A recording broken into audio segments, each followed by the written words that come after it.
Nicely nestled into the Tamo Valley there. You can literally see where the descent finishes. It's everything short of a corner on the road surface. Just drops into the town and it's flat.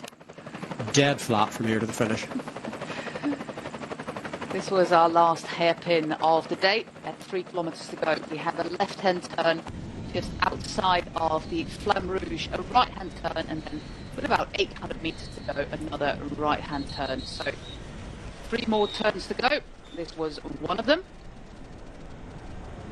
Quite wide roads as well, 3K out from the line. Mind games start now, Michael. Filippo Zanna, Gianmarco Garofoli, Nicolo Garibo and Urco Berrari. Certain amount looking at each other already at 2.7 kilometers to go. Zanna, we zoom in, I can't see whether has he got a gap? No, he hasn't.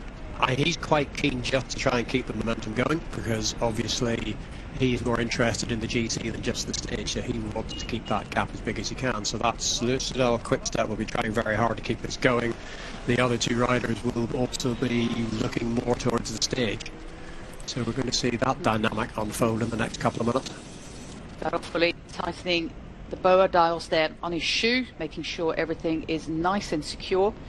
These 4 riders, Zanna actually bridged up to our breakaway of 5 at 65 kilometers to go, bridging a gap of around a minute from what was the peloton at that point. We were on the climb of Villanova Monteleone, stayed with that group, and then these 3 riders bridged across with Berrari, with Garofoli and with Garibo.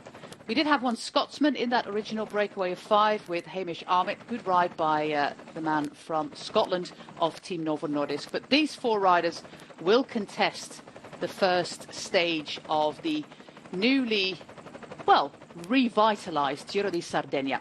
We're on our way to the final kilometre. The stage started in Castel Sardo, and we are making our way now into the city centre of Bosa. It's the longest stage of the week. 189.8 kilometers, almost 3,000 meters of elevation. But that's over now because the final 3 kilometers are flat. The games start with Soudal-QuickStep. Garofoli is the first one to attack. Berrari closes, or almost does. Yeah, he does. Garibo in, what is it, pink, red? I think it's red. I think Red. Garibo was struggling a bit. He was just trying to stretch his back out, which is never a great sign. 1.4 kilometers to go, so I think he's struggling a bit. Zanna is letting him chase this down. Yeah, of course. But this is the old 1-2 that you'd expect. This is that penultimate corner there, just outside of the Flamme Rouge. Yeah, Soudal-QuickStep, they have to finish it off. 2 riders in this group of 4. Well, with Omloop Nieuwsblad weekend coming up, we know that that is not always the case when you have a numerical advance. Soudal-QuickStep being, but they've got a great chance of getting 1-2 here if they play this right.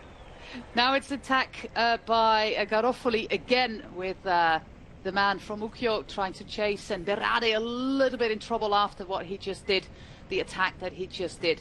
And look at how superior Filippo Zanna. He went on the attack 65 kilometers from the line. It looks very ambitious, but I think he has the legs to follow, to finish this off. His teammate Gianmarco Garofoli in the lead. Berrari is trying to get back to the wheel of Zanna. Zanna, last communication on the radio with Sepp van Marken. Garofoli, everything on the pedals right now. All balls on Filippo Zanna. Berrari makes his way back to the wheel of the former Italian champion. Garofoli doesn't look back, just keeps on pacing this group. And Garibo, he has to await his moment. Berrari is the first one to start the sprint there. In the green for Equipo Kernpharma, Urco Berrari. In the red is Garibo, and through the middle right now, almost losing his rear wheel there is Filippo Zanna. Garibo versus Zanna, Garibo versus Zanna, and Garibo wins it. Nicolo Garibo of the 3rd Division Ucchio team. That is a wonderful win for a 3rd Division team. The team led by Manuele Boaro. And this means a lot. Winning against World Tour teams, and he is happy. I think it's his first professional win. But what a sprint there. That was such a great win for this man. Because, you know, 1.5 kilometers to go. I was thinking, he's stretching out his back. He was made to chase. He had the chase back on. They did the full routine on him. And then that long sprint, because they launched really early. Oh.